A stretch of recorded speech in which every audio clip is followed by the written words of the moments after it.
Saya kisah istana hok molek hok yang ada comel sana itu dibakar lepas pada peperangan. Bakar tu tu ambil peti besar selagah, 2 larah ambil peti besar, iaitu Seri Petani Warna Air.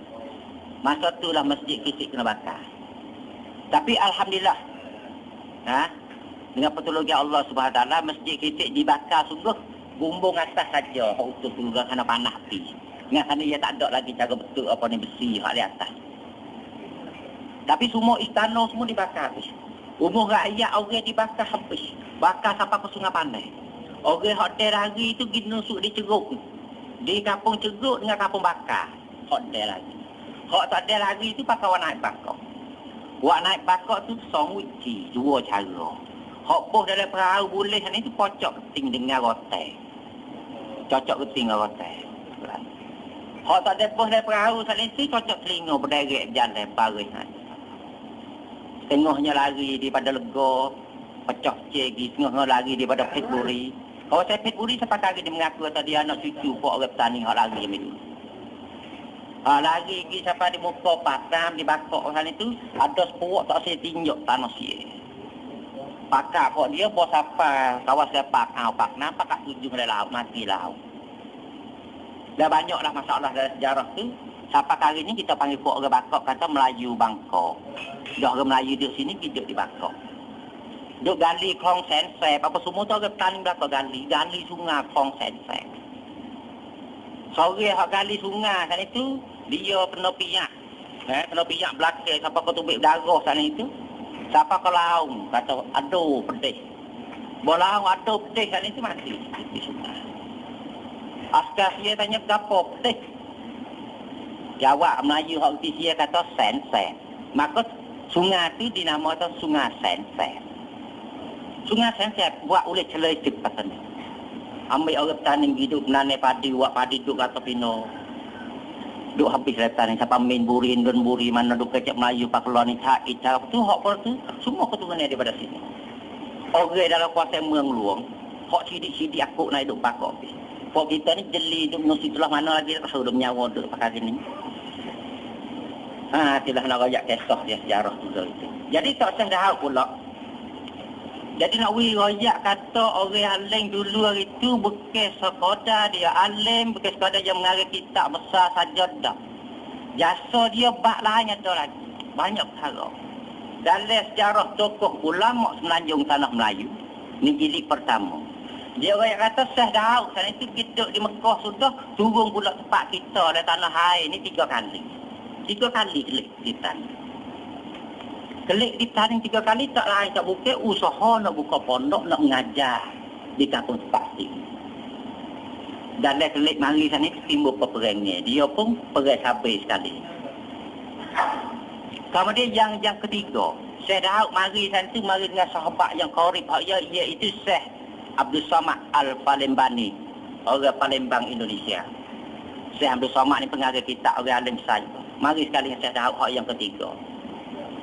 Mari sini Syekh Abdul Somad ni masuk keluar dalam masjid Kisik. Dalam itu apabila siya mari sirai pula perang sana itu pecah Syekh Daud dengan Syekh Abdul Somad. Syekh Daud sana itu dia membawa selamat boleh. Kelik ikut Terengganu naik ke Mekah. Kemudian ditinggalnya akhir ayat di Taif. Tapi Syekh Abdul Somad ni becek kata Daud perang terus. Ngapu askar-askar naik pergi sampai kepada kawasannya cenuk dengan sekom. Di tengah-tengah tu Syekh Ahmad Al-Falabani mati syahid. Sekarang ni kubur Syekh Ahmad tu masih ada lagi dalam kawasan antara cenuk dengan sekom. Ni nak kepada puak kita tengok jasa-jasa ulama dulu kepada kita. Ingatlah jasa-jasa dia. Dalam itu, hari ini, masalah sejarah ulama' lepas pada peninggalan apa nama Syekh Daud, banyaklah lagi ulama'-ulama' petani saat itu. Yang tak kita tak lupa seorang lagi, iaitu Syekh Ahmad.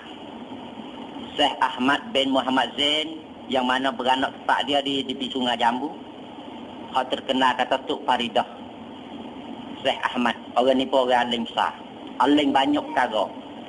Syekh Ahmad lain daripada alim buat kitab agama, mengarang kitab agama. Syekh Ahmad juga alim nak sebut ilmu bahasa, ilmu lughah, bahasa Melayu, bahasa Arab, alim politik, alim การเมือง Syekh Ahmad. aling dalam bidang wisyasat. Syekh Ahmad pernah buat saat itu laksud kemi, buat kemi cara buat emas. Buat kitab, sebuah kitab ni buat emas boleh. Syekh Ahmad dalam sejarah kalau kata Syekh Ahmad pernah buat kitab saat itu boleh secukup. Itu buat apa nama ni, kemi yang nak jadi emas saat itu boleh secukup. Tapi bimbang takut anak cucu dia yang mewarisi kitab cara buat emas tu, takut nak jadi deraka pada Tuhan, maka Syekh Ahmad bakar kitab.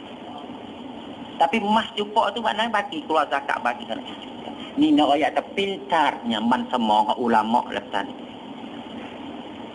Begitu juga Syekh Ahmad aling pula dalam ilmu kedoktoran. Kita hak buat cara khas munfai ilmu kantat pada juga Syekh Ahmad kata. Lah ni orang putih orang Perancis ambil kitab tu suruh terjemuh kepada bahasa Thai. Dan dia nak terjemah bahasa Thai kepada bahasa Perancis. Ni nak ayat kita hak Syekh Ahmad. Syekh Ahmad tu dia asal daripada Jambu. Kemudian di sini dah tempat yang kita bakal kena fikir kata dalam taning kita saat itu Islam saat itu masa sudah lama masa. Belum raja nak masuk 300 tahun rakyat memeluk agama Islam. Raja sampai keluar ni 500 tahun. Artinya agama Islam dalam taning ni sudah 800 tahun lebih. Dan kalau Ustaz Syekh Daud sendiri dalam kitab dia tu dia tegas. Tempat tanah tumpah darah dia dalam kitab dia tulis tegas. Daud bin Abdullah Patani negeri asalnya. Dia tak lupa tulis. Patani negeri asalnya. Syekh Daud lah orang yang tukar huruf toptik kepada topsah. Patani. Sebab toptik petani itu kalau baca tu Arab tu nak jadi pengfitnah. Makna dia. Kalau itu jadi patani.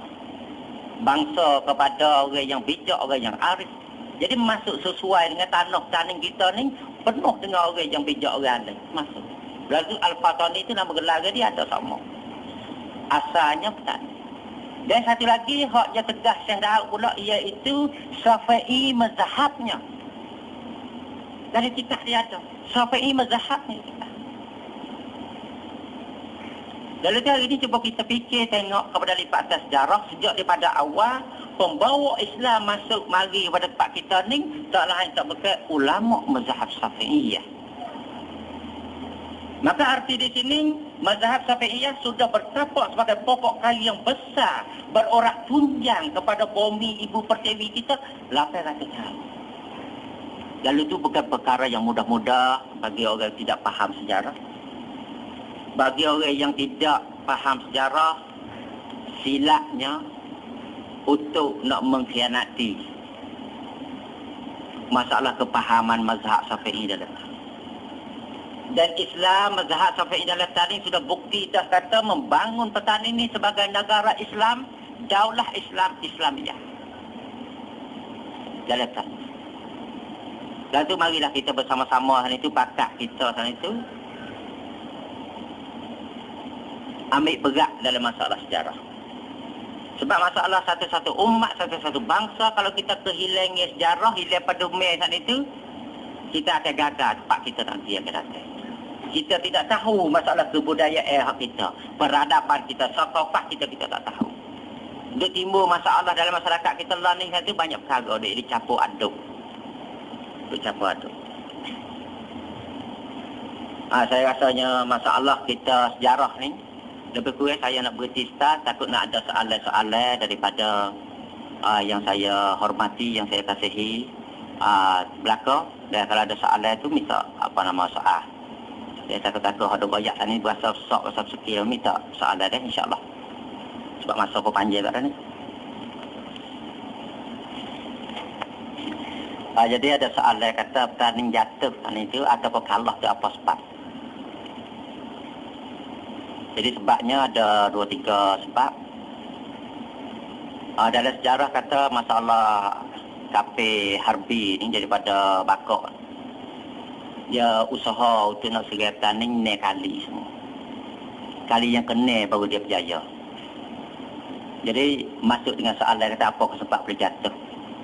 Sebab boleh jatuh ni, masalah pertanding jatuh tu satunya. Jadi daripada Raja Kuning.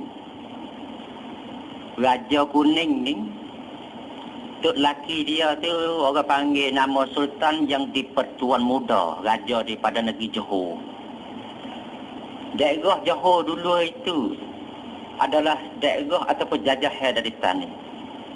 Tanin kita meretok saat itu daripada atas goror kat HP ngelega di atas ni turun mari sampai ke Johor di bawah pemerintahan. Kemudian Raja Kuning nikah dengan Raja Johor, maka pihak Raja Litan ni serahlah kepada Johor sana itu untuk mengetah pula Singapura dengan Pahang dekat-dekat tu. Raja Kuning ni, tok laki dia Raja Johor, dia tak boleh anak. Mari duduk dalam taning ni, Raja Johor tu pula gila ke betina. Gila kepada betina Nekrong, penyanyi negara nama Dang Sirat. Dang Sirat, nama Nekrong istana. Dalam istana dia ada penyanyi yang dulu. Jadi, Raja Johor yang dia kata mudah-mudah dia kena. Dang Sirat tu tua hitam lekeh. Tak ada tepat nak kata janguk, tak ada sikap apa. Tapi suara dia merdu sedap. Suara dia kalau orang ke Mesir, kat Nekrong Mesir, kat mana nyonung lah. Zaitun ke apa nama gunung. Saripah ini Malaysia. Sedap. Jadi, Raja Johor ni diperdaya apa ni kena obat ni tu tak masuk dekat dengan Raja Kuning. Dengan bini sendiri tak masuk dekat. Pisah nak menikah. Dang Sirat sana itu dia buat obat sampai Raja Johor sana itu terkena. Dia rakyat ni punah reka dah raja ni. Mari nak mengetah sana ni gila kena kerong. Nyakit gila kena sana itu penyakit sampai kaki ni banyak tu gila nak kerong kohangan. Kemudian daripada itu pula Dang Sirat kata, kalau sekiranya ke kanda kasih ke Adinda ni, buatlah baju mah kepada Adinda. Buat baju mah, wetos buat baju mah. Pakai baju mah. Suk-suk cerita sana itu suruh ponong mandi dalam kolej dia pula. Kolej dekat dengan kota Nilam. Dekat dengan sekolah Corowola ni tu ada lagi bekas kolej Raja mandi. Raja Johor ponong turun. Malu tak ada arah nak rayak lah Raja Kuning. Lalu tu Raja Kuning kata gini lah, nak lihat, suruh menikah. Lalu tu Raja Johor ambil Dang Sirat ni gini nikah di umuh dia. Kampung Dang Sirat tu duduk di kawasan Kedo lah ni, dekat dengan Temangi Kedo. Kutnya 5 tu kampung asal dia. Si Pen nak menikah situ, askar-askar dalam kerisik bawa pergi serai, bawa gajah pergi serai. Lalu tu tak ada nak menikah. Raja Johor ambil Dang Sirat muat gajah sana itu lari sana itu pergi sampai ke Palah, naik kepada Bukit Tabeh. Bukit Tabeh, kapal Tabeh Palah. Naik ke atas tu azimat hok Dang Sirat pakar sana itu jatuh turun. Apa naik gajah naik bukit ni jatuh. Bawa jatuh baru dah perasa mata raja ni perasa dia nampak tu oh muka ni hudo sepokat tak muka. Aku dah gila lama. Muris raja sana itu Raja Johor ambil keris sana tiket Dang Sirat. Tiket Dang Sirat mati. Tanah di atas bukit di Tabeh. Raja kelik Johor. Lalu tu Raja Taning, Raja Kuningnya itu mana kata mudah-mudah apabila lelaki gigi kan cerai tak boleh hendak. Mati Raja Kuning, timbullah masalah kancing emnak ni pucuk pertama. Dalam tani bakal bubuk kuasa, ada raja mati.